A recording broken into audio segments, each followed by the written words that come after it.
Bonsoir Pierre Caillard. Bonsoir. Vous êtes le secrétaire régional de la CFDT, qui est le premier syndicat de salariés en aura.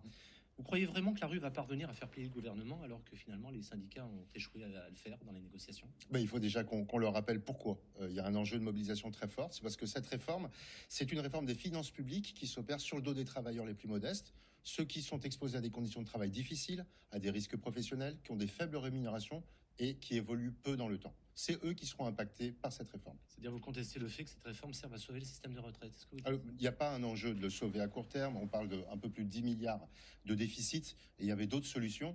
On a un taux d'emploi des seniors extrêmement faible, un tiers, entre 60 et 64 ans. Il suffirait qu'on passe à 45% de taux d'emploi des seniors et déjà les problématiques budgétaires seraient largement dépassées. Alors je suis curieux de savoir comment vous allez vous y prendre pour mobiliser alors que l'opinion semble fatiguée, un peu lasse des mouvements sociaux. Certes, mais sur la question des retraites, je crois que l'opinion est en désaccord avec le projet du gouvernement.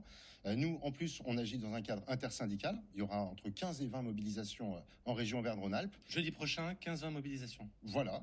Les différents représentants des organisations syndicales se réunissent ces jours-ci dans tous les territoires et ils sont en train d'organiser ces mobilisations pour leur donner le plus d'audience possible. On ne sait pas que le gouvernement, justement, est en train de parier là-dessus, parier sur la lassitude de l'opinion publique? Peut-être. Je crois que l'opinion publique, lorsqu'on la sonde sur cette question-là, la question de l'allongement de durée de départ, ça concerne chacun d'entre nous, chacun des travailleurs. Et la solidarité en France, c'est quelque chose qui compte, me semble-t-il, qui est au cœur de notre pacte social. Donc on peut se mobiliser parce qu'on est concerné. On peut peut-être se mobiliser aussi parce qu'on comprend que l'impact, ce sera pour les plus modestes. Est-ce que vous allez revenir à cette réforme pour votre syndicat? Qu'est-ce qui est le plus inacceptable en fait dans ce texte? C'est la mesure d'âge. En reportant l'âge légal, on l'a vu entre 2010 et 2012, lorsque a été décalé l'âge de départ, on a constaté en termes d'effet que 25% des plus modestes ont perdu en pension parce qu'ils ne sont pas en situation d'aller au bout finalement de la durée requise et que ça les pénalise dans leur retraite. Alors que les 25% qui ont des plus hauts revenus, eux, ont vu leur pension augmenter. Et pourtant, Elisabeth Borne dit qu'on va prendre en compte les carrières longues, la pénibilité. Ça vous convient pas, ça? Alors, les carrières longues, on l'a gagné avec François Chérèque en 2003. Donc, effectivement... François Chérèque, ex-patron de la CFDT. Hein. Tout à fait. Et donc, on est bien satisfait que ce soit conservé. La pénibilité, il y a deux critères qui sont intégrés. C'est le port de charges lourdes. C'est les postures pénibles. Manque les vibrations mécaniques et puis l'exposition aux agents chimiques. Mais ce qui est sur la table, c'est que les salariés, les travailleurs puissent partir à 62 ans si ils ont pour raison de santé. Or, les effets, ils peuvent survenir quelques mois, quelques années plus tard.